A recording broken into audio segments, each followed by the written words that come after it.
Hello, I'm Nicholas Weaver. I am a researcher at the International Computer Science Institute in Berkeley and a lecturer in the computer science department here at Berkeley as well. I've done a lot of work on computer security, and one of the areas I've included in my focus over the past 5+ years is cryptocurrencies and blockchains. Although this area seems to get a lot of hype, it's not really well understood by far too many. Namely, it's not really well understood that it's effectively a fraud. So here we go, explaining the fraud in 4 slides. To begin with, cryptocurrencies are about creating censorship-resistant money. There should be no central authority that says thou shalt not buy drugs, pay off ransoms, pay for hitmen, etc., etc. Let us assume for the moment that it's okay to have censorship in electronic payments. If that is the case, cryptocurrencies do not work. They are provably inferior than the alternatives. Any volatile cryptocurrency, Bitcoin, Ethereum, Fucoin, Dogecoin, for real-world transactions requires 2 currency conversion steps to actually do a real-world transaction.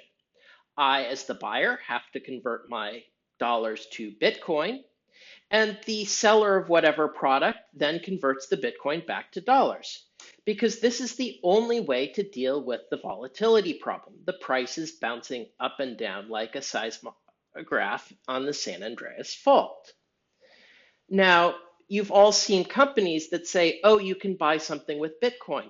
They are not doing that. They are using a service that turns around and turns the Bitcoin back into actual money, trademark. And as a result, they don't see the volatility. Even Overstock.com, the company that claims to be big into a retailer which believes in cryptocurrency, has only $300,000 on hand. But let's say you do believe in Bitcoin. Then you must never spend your Bitcoin.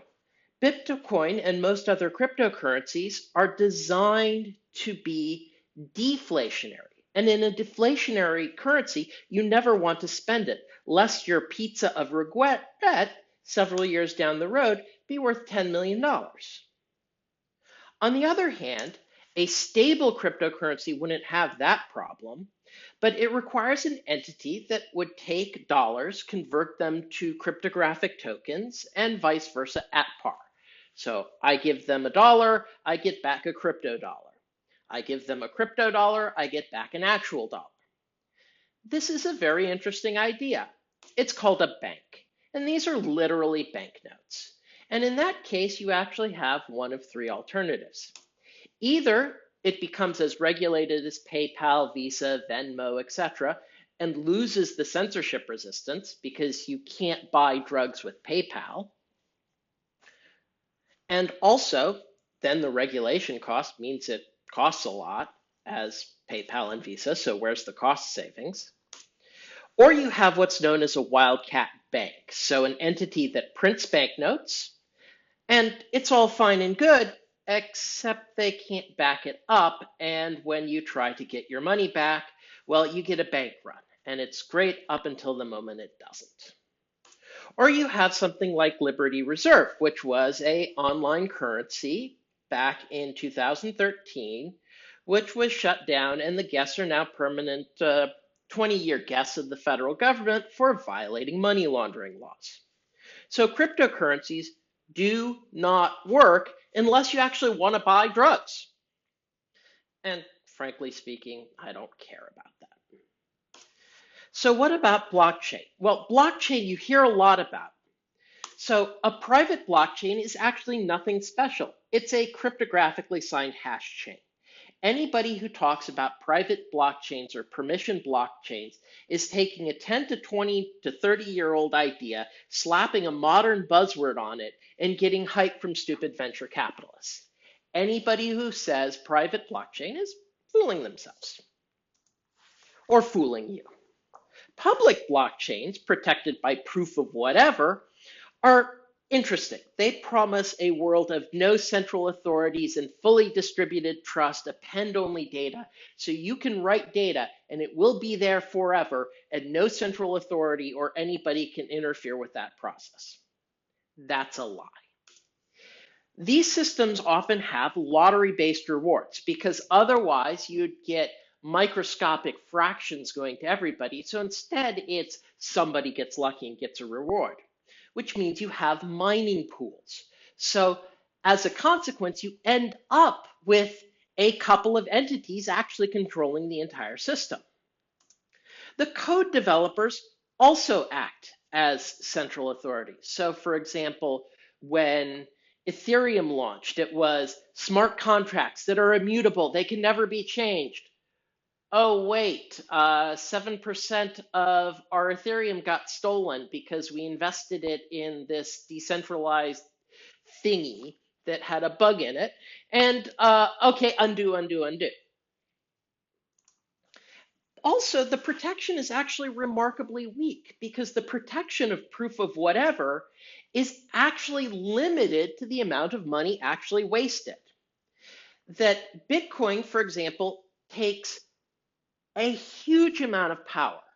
But if, say, I waved a magic wand and Bitcoin only costs $10,000 worth of power bills to protect each day, that would mean any adversary willing to spend that much money could disrupt the system.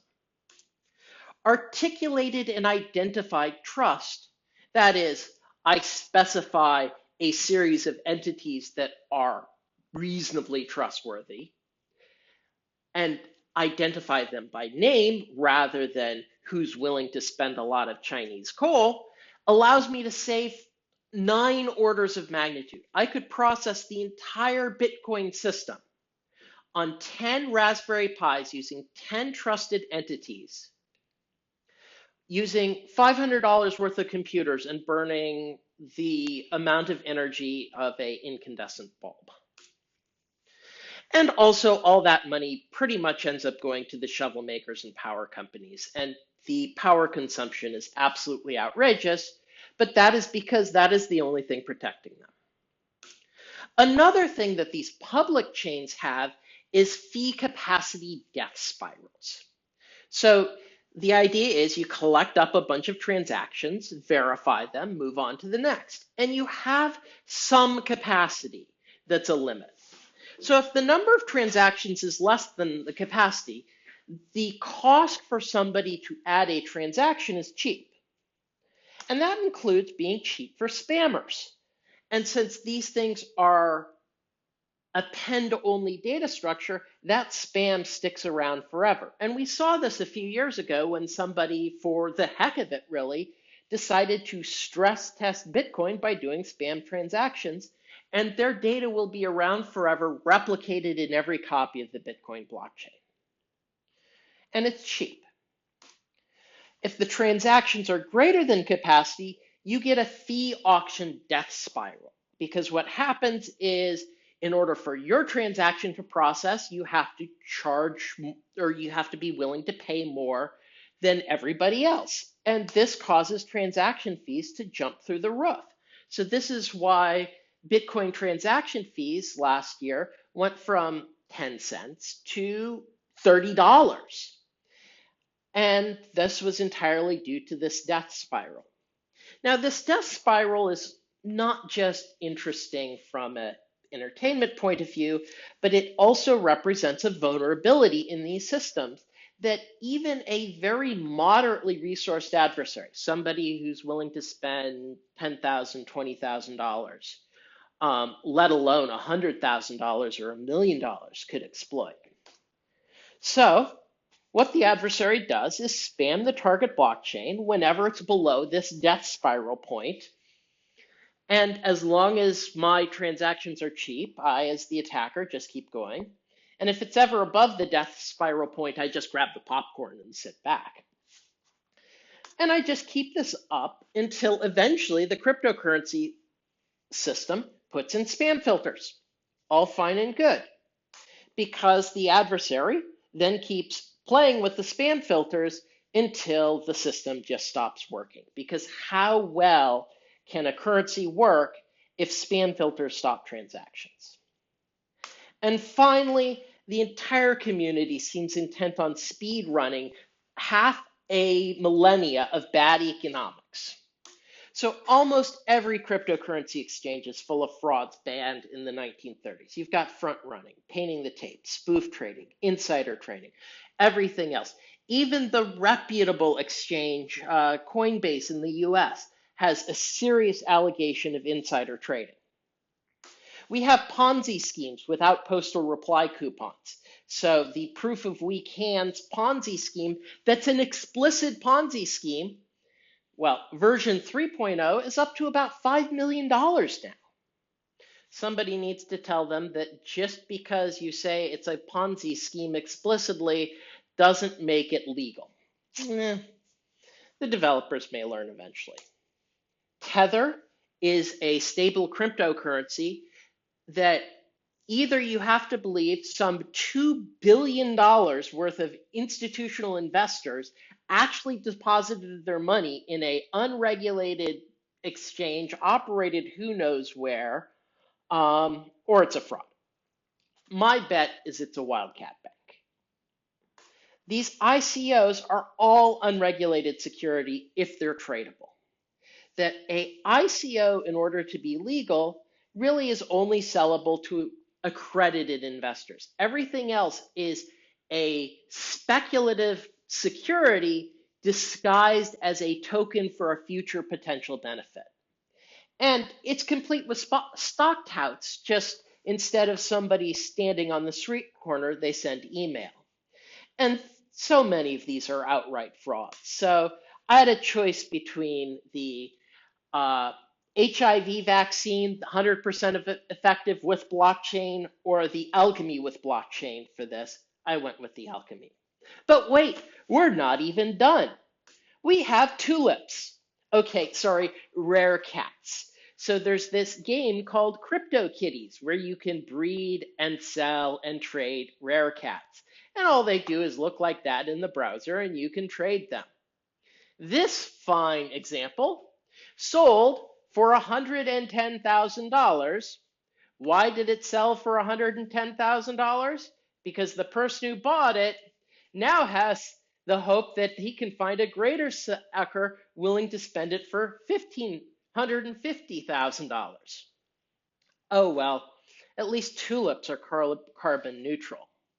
But there's one new idea, and that's smart contracts. First of all, these are not contracts. They're finance bots. So they're little robot programs that do some financial manipulation. They are, by design, publicly accessible and by default, non-upgradable. Or as I like to put it, $1 million bug bounties. Because, well, that smart contract wallet over there says, hey, there's a bug in it. I can go up to it, say, hey, give me all your money. And it gives me the money. And this happens on massive scales. And even the developer of the Ethereum programming language can't write smart contracts. So the parity multi-signature wallet, supposed to make your cryptocurrency more secure because you can't actually store cryptocurrency on an internet-connected computer. So this collected some $100 million, was stored safely. And so what happened is there was a bug that somebody could come along and say, hey, wallet, you belong to me. Hey, wallet, give me all your money. And the only reason this didn't cost $100 million in theft is somebody else came along and goes, oh my God, there's this bug where people are stealing money. Let's steal all the money and then give it back to people afterwards when the bug is fixed. And that's all fine and good. And so only a couple $1 million was lost to theft. And then the new version came out. Everybody moved their money back into the new wallet. And somebody else came along and went, oh, weird. Hey, wallet contract, you belong to me. Hey, wallet contract, kill yourself. And now there's $100 million just sitting there waiting for intervention by the central authority to fix the problem. And that's it. The area is full of frauds, hucksters, and scammers. And to quote David Gerard, if somebody comes up to you talking about the great wonderfulness that is cryptocurrencies, Bitcoin, or blockchain, kick them in the nuts and walk away.